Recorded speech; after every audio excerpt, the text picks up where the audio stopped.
What's going on, ladies and gentlemen? Welcome back to Friday Night Magic. I'm so excited to be going back through the decks finally. We're going to be able to revisit some of what I perceive as some of the stronger decks, one of which is actually this one right here. This is the Avakin's Glory deck. I'm not...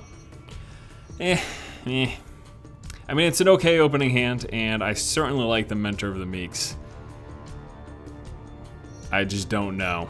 I think I'm actually gonna draw a new hand, please. Oh, good lord, this really isn't that good. But I think we're gonna keep it solely because of the Champion of the Parish and some follow-ups to that as well. We really need. This is not that smart to keep this hand, but honestly, it could work out for me with two Doom Travelers. I also have this bad boy, Fiend Hunter, Path to Exile. Really, all I need, I could even Path to Exile my own creature. You know, it could work. All right, so we start off with a Champion of the Parish. It's a 1/1. Whenever another human enters the battlefield under my control, we get to put a 1/1 counter on it. As you anticipate, lots of humans will enter the battlefield under my control. I could have, if I had two lands, played two humans this turn, which would have been hilarious with this thing. But unfortunately, because I'm completely mana screwed and because I stupidly decided to take this hand, we're only able to play the one. Thusly pumping up our Champion of the Parish a single time, making him a 2/2, and we swing for 2. Now, if I don't get another land next turn, I might very well Path to Exile my own Doom Traveler, which will exile the creature, but I get a basic land as a result of that. We'll have to, I don't know, we'll have to see. I probably should have mulliganed again. I'll play Rampant Growth. Okay, so we are playing, I think, there might be two decks with Rampant Growth, actually. But I'm just going to assume for now that this is the Eldrazi deck. Okay, there we go, second land. So we don't have to Path to Exile my own creature, which is nice. So we could play this right now. Enters play with X1/1 counters on it, so it would come in with 1. And then I can tap to put counters on it, tap to remove a counter from it, and then put counters on all my other creatures. And let me... I'm actually going to do that. We're going to play him with a single counter. Okay?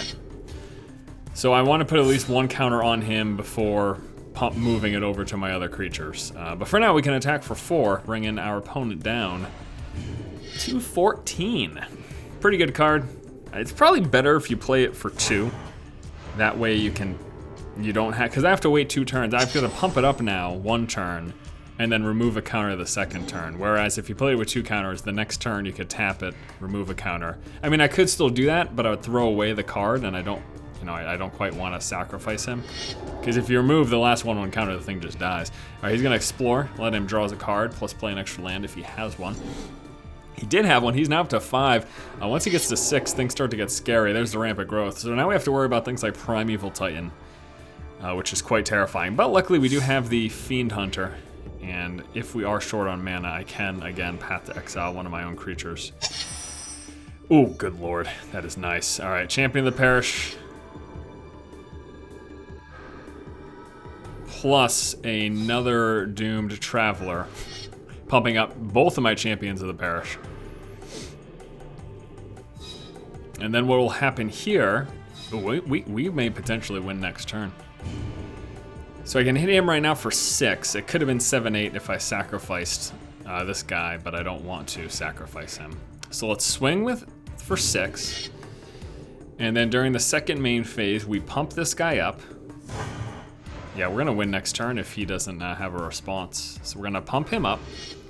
And then next turn, we remove a counter from him, giving 1/1 counters across the board. Actually, we have enough for victory anyways, 5, 6, 7, 8, 9. Unless he starts popping off creatures, he's in trouble. He does have 7 lands though, and we might see it. Is it here? No, that is not what he needed. That is 7 life. But that is not what he needed. I might Path to Exile that. I was thinking he was about to clear the board. All is dust, that's what I'm thinking of. Fiend Hunter. I think it's gonna do it. I think this is gonna do it. Here we go, Fiend Hunter. We could have also Path to Exiled his creature, but Fiend Hunter gets rid of this. What Fiend Hunter also does is pump up our 2 Champion of the Parishes. Ta-da! And then what happens? 6, 7, 8, 9, 10, 11, 12, 13, 14, 15. We have just enough damage. That is hilarious. Okay, ready? We attack with everything but him. And then we remove a counter to pump up our other creatures for precisely the fatal damage. Oh, that is a glorious game number 1. Yes, indeed. Okay, on to game numero dos. Oh, that is a very cool picture. I don't think I've ever seen that one before. So yeah, last game, a bit risky what we did, taking that hand with a single land in it. Also, let's just, I don't know. Gather the Townsfolk is nice.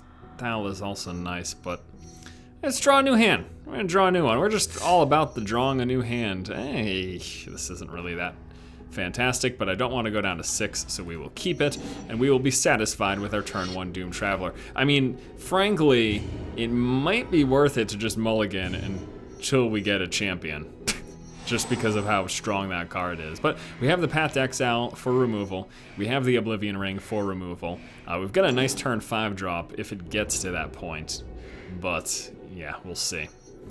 We will have to wait and see, and we drew another land. That is bothersome. I can tell you already this game is not going to go nearly as well as the first game. No big old wombo combo this time around, that's for sure. Chip away though, chip away, that's what we gotta do. It looks like we very well will easily be able to get the Angelic Overseer in play. It's nice, 5/3 flying, and if I have a human, which this deck has plenty of, it becomes hexproof, cannot be targeted, and indestructible. At which point they have to do minus counters, I think, to get rid of it. Can't target it, so can't exile it. Let's see, we got the Fiend Hunter, don't want to play that until he has something that I want to exile. We've got 3 ways to exile in our hand, so he is not getting anything in play that I don't want in play anytime soon. And just keep chipping away. Now down to 18. Mr. Disciple of Maratalaji El Vava 54. He's playing green-white.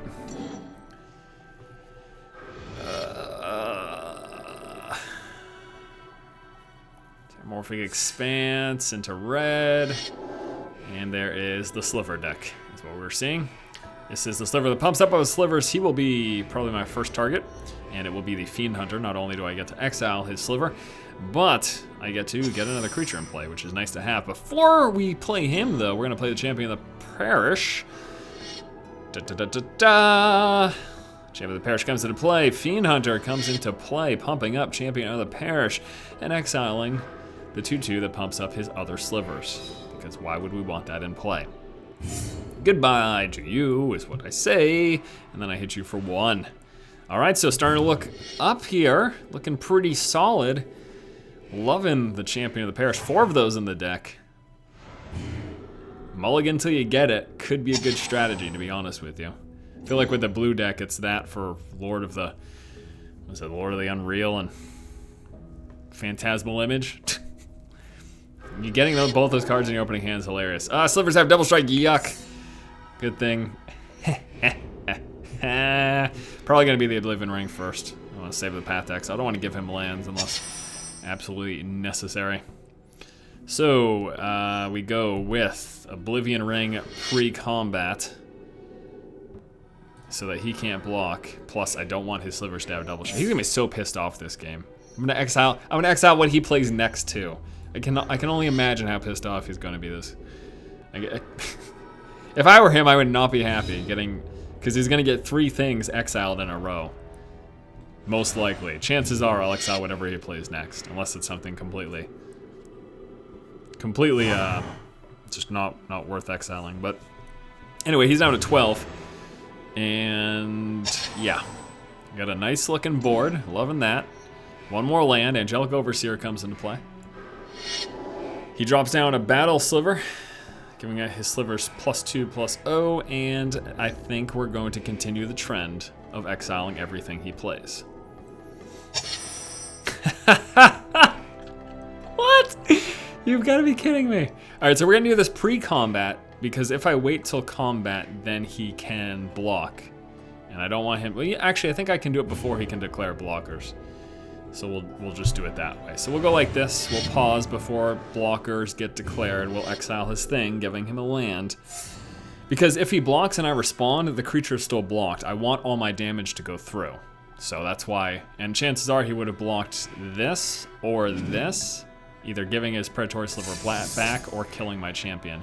I don't want either of those things to happen. I want all my damage to go through. It does. He is now at 6. Next thing he plays gets exiled again. We hit for 6. We win the game. Well, that's gotta be rather disappointing for Mr. Elvava54. It's just, I don't know what. It's not much. His deck is kind of slow paced. Just the Sliver deck in general, kind of slow paced. And yeah, before the end of his turn, we're gonna path to exile that. He's gonna flip his lid here. And a path to exile, giving him another land. But it's during his end step, so when it comes into play tap, so it also doesn't matter. And just for giggles, we could play the Angelic Overseer, but we don't need to, because he is at 6. We can swing for 6. And that's game number 2. Jeez. It's a good first couple of games, huh? Yeah. Let's move on to another. Okay, next game against February. I'm just kidding. Unless actually, is that February in another language or something? I don't know. Don't be mad at me for not knowing. All right, Februaro does get to play first. We do have a Soul Warden as well as 2 Gather the Townsfolk, which in and of themselves I think are enough to say I'm gonna keep this hand. Soul Warden is the, yep, Soul Warden's a nice creature. Very nice creature to have. Also drew into a Hollow, a card that I'm actually considering pulling out of the deck. So it's preventing a damage from target spell. Prevent all damage target spell would deal this turn. The problem is target spell dealing damage. That's, for the most part, red and black decks is really the only time that's really coming much into play, so I just don't know. Alright, playing against blue Phantasm Shenanigans. Champion of the Parish this turn, and then we're gonna get a couple Gather the Town folks down, pumping the Champion of the Parish up, giving me a ton of life gain. Unfortunately though, I'm not gonna be attacking anytime soon, until I can get past that 2/2 safely. Oh jeez, this is gonna be rough. It'll be an interesting game though. I feel like I'm on the losing end of this transaction between these 2 decks, but I don't know, because I'm gonna be getting a ton of life gain. This thing is gonna get huge. The Geist Honored Monk will be ridiculous if I can get to 5 lands and get this in play. So I don't know, we'll have to see. This will be interesting. I think the only thing that will really save me is all my life gain and a giant Champion of the Parish. Oh, nice. Actually, I can't target, I can target this one, I think. I can target this one, because that's not an illusion. I just can't target that one. So the question is, do I do this, or do I go that for that right now? If I do this, he becomes a 3/3. I could do this now, and then another one next turn as well. I'm gonna save the Fiend Hunter. Well, you know what? Actually, no, I'm sorry. I will do the Fiend Hunter. I've changed my mind. So unfortunately, we can't target this one, but we can target this one.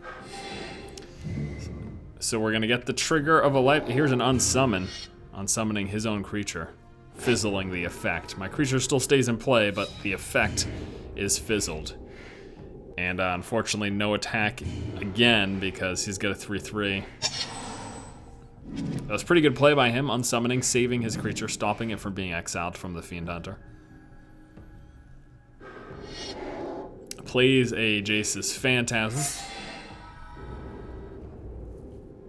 Again, the offset of life gain is pretty huge for me. And that is that. Saving for a counterspell? Is he saving for a counterspell? I'm gonna wait on that just in case he is. We're gonna try to gather the townsfolk. He lets it go through. We get double pump up, giving us a 4/4. Still don't want to attack with it though, because of double blocking. Well,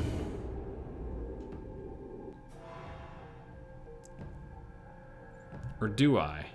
Because if he double blocks, I can get rid of his copied Lord of the Unreal. But then this thing's guaranteed to die. Why don't I just wait until I can save him?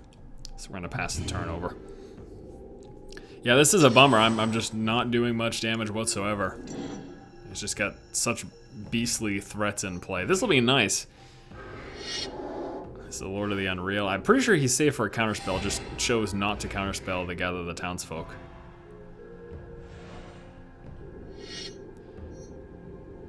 And he is just attacking with a 3.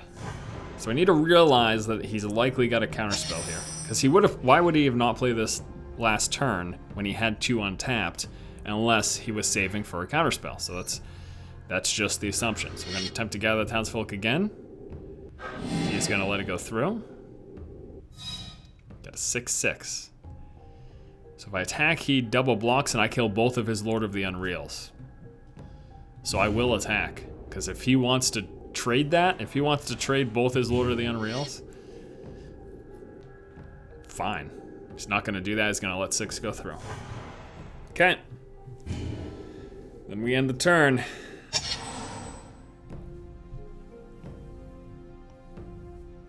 Very interesting. Very, very interesting game here. Swings for 3. I'm waiting for an unsummon or something that he's gonna dump onto this thing. And then counter when, oh no, he's only got 1 now, so he can't do his counters. Illusionary Servant. If I target it, he has to sacrifice it. It's a 3/4, it gets pumped up twice, it's a 5/6 because of the 2 Lord of the Unreals. Kind of crazy. We can play this guy right now. With a couple of counters on him. Could also play this.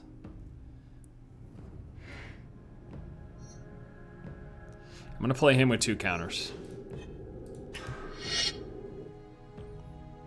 This way I can pump up my stuff in the future. And we've got a 7/7 now. I attack, he's probably gonna block with this and that. And then my guy dies, and yeah, it's probably not worth it. So we're just gonna, well, actually, is it worth it? I wouldn't kill both of them. I'd probably choose to kill the Lord of the Unreal. Let's just wait and save it for blocking, in case he wanted to swing with his 4/4. Well, you know what, he probably would. I don't think I wanted to throw that away right then anyways, at least not until I can do this to pump my stuff up, so. He is terrified of attacks now. Alright, here is this guy. First strike. Enters the battlefield. If opponent controls more lands than you, you may search your library for planes put in the battlefield. That is the case. We could totally do that. And get a land, which I actually want to do.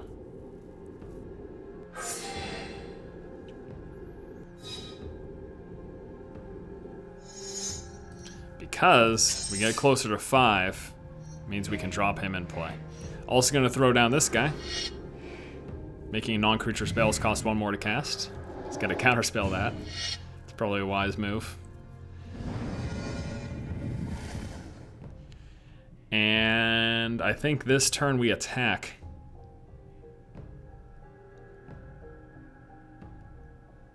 Force him to make some decisions, huh? So we're gonna do it. We're gonna not attack with a Soul Warden, though I don't want it to die.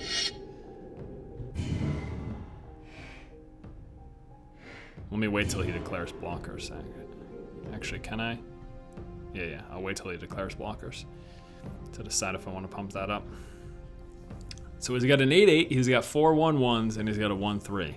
The 4 1/1s will become 2 2s. And, yeah, he's kind of has to block that stuff. Look at this. This is a great turn for me. He is... Yeah. This is a great turn for me. He's throwing away at least 1 Lord of the Unreal. And he's now down to 10. We've got a board filled with some scary stuff. We're at 25. He's gonna mind control my 9/9. That's tap though. He's at 10. And yeah, I'm still pretty confident here. We're gonna have a Geist Honored Monk once we draw into another land. We can also Angelic Overseer once we draw into another land. Which one? Geist Honored Monk gives us some more tokens. This thing is huge as a result of all my creatures in play. I'm at 25. We're gonna get a bunch of creatures in play. I can pump them all up right now. Let's do that, huh? Oh man. Oh man. And then he's got a 3/3 and a 4/5 to block. We have got, let's see, 3. We attack with 3, 6, 9, 12. Plus 4 is 16. He blocks 4. He'll take 9. That's not fatal damage. So I don't want to throw them away right now. So we're going to pass the turn. I just don't want to throw my creatures away unless I had fatal damage. He can block 2. I can only do 3, 6, 9. So that's not the win. So we're just going to pass the turn over. Sounds good.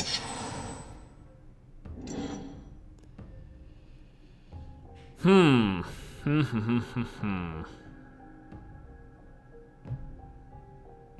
think the only thing I worry about right now is if he taps all my creatures. What is this? As a battlefield, target opponent puts the top 5 cards of his or her library into his or her graveyard. You may cast an instant or sorcerer's card from those 5 without paying their mana cost. What could he possibly get? Is there anything? Path to Exile. Okay. What is he choosing? He's choosing that.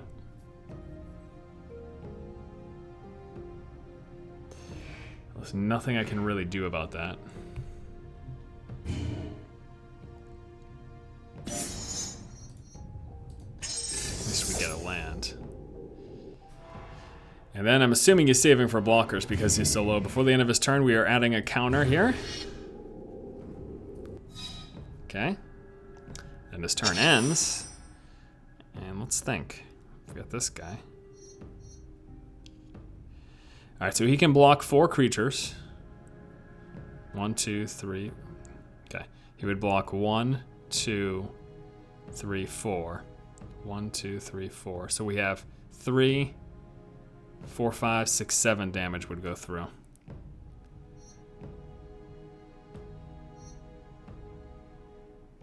Let's Angelic Overseer.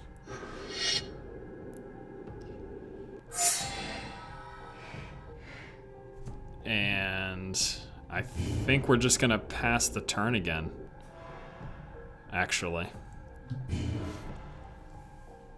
Because he can block 4 creatures, so he'd block 1, 2, 3, 4, and then we'd have 3, 4, 5, 6, 7 damage go through.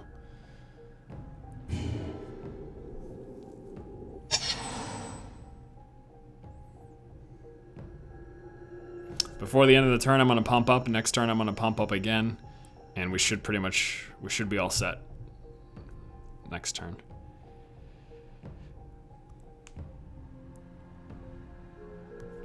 He's got 2 cards in hand.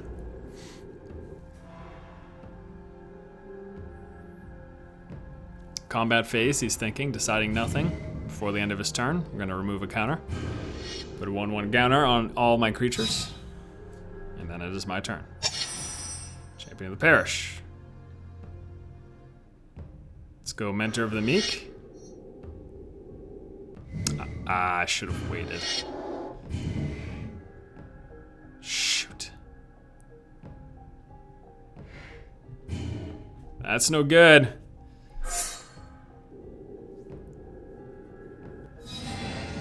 Counters plus it's pumped up. So we can block 5 creatures now. He blocks 1, 2, 3, 4, 5. We've got 3, 4, 5, 6, 7, 8, 9 damage would go through. I think I'll do that though. 4, 5, 6, 7, 8, 9, 10. Oh, that's 10 damage would go through, actually. Okay.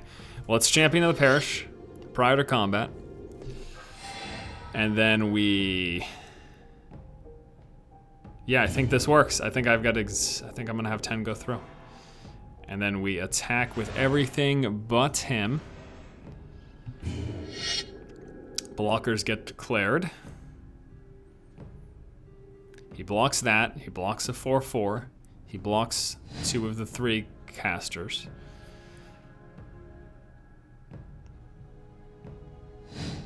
And then we've got 10 damage to go through. Why is he double blocking that? He's doing that wrong. What are you doing? There you go.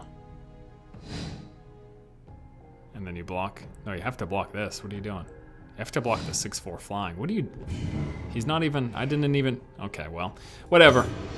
I don't know. That's the win. He didn't block properly, but unless I missed something, but that's the win. That was a pretty convincing set of games today. Yeah, wow. All right, let's take a look at the deck manager and the deck list for my Avakin's Glory deck. We've got one of these guys, comes into play with the counters. I remove a counter to pump out my creatures, add a counter to make him bigger, and remove more counters in the future. 4 Champion of the Parishes because they are hilarious. Getting pumped up every time I play another human. Doom Traveler, it's a nice 1/1. It has to be removed twice unless they exile it, which also makes it very nice. This guy, it's a 1/1 for 1. I can sacrifice it to pump up my other guys. 2 of those. We've got the Soul Wardens. Only 2. Would probably play with 3 if I had that choice. Path to Exile, playing with 3 of those to exile creatures, and you can do it on your own creatures if you're mana screwed as well. Not so bad. Hollow, probably going to get rid of those because, like I said, relatively speaking, it's only good against red and black decks because direct spell damage, you know? So I don't know that I really would want to main deck this, so I might get rid of those. Thalia Guardian, 2/1 first strike, plus it makes non-creature spells cost 1 more to cast, really good against opponents that run a lot of instants or sorceries. Knight of the White Orchid, it's a 2/2 first strike, and also if you are mana screwed and your opponent has more lands than you get to get a land in play. Elite Inquisitor, 2/2 first strike, vigilance, protection, vampires, werewolves, and zombies. Grand Abolisher, 2/2, during your turn, your opponents can't cast spells or activate abilities of artifacts, creatures, or enchantments. So good. So good. It makes it so that your opponent can't do anything during your turn. So that means no instant responses to attacks or anything you play, or no counter spells. Pretty awesome. Honor the Pure, pumping up my white creatures. Can't believe I didn't draw any of those, or didn't get any to play any of those in either of the games today. I'm running 3 of them. Gather the Townsfolk. It's nice you get 2 1/1s into play. Plus, if I have 5 or less life, I get 5 tokens instead. Mentor of the Meek, it's a 2/2 for 3. Whenever a creature with power 2 or less enters the battlefield, I can pay 1 to draw a card. I've got a lot of creatures with power 2 or less, so this means lots of card draw. Cue the Exile. Fiend Hunter, 3 of those to exile another target creature. Oblivion Ring, running 2 of those. We've got the Angelic Overseer. It's just a nice late game creature. It was either going to be that or my other option was to play Baneslayer Angels. It's just a toss up, honestly. I like the Baneslayer Angel for the life gain, but I kind of really like Indestructible as well. And then Geist Honored Monk, very good in this deck. Vigilance, star, power and toughness equal to the number of creatures you control. Plus, when it comes into play, you get 2 1/1 flying creatures. So this thing can get pretty big pretty fast in this deck. And that is the deck list here. Thanks so much for watching this episode of Friday Night Magic. Be sure to tune in next Friday for another episode. As always, if you like the content, please subscribe, keep watching, and keep owning.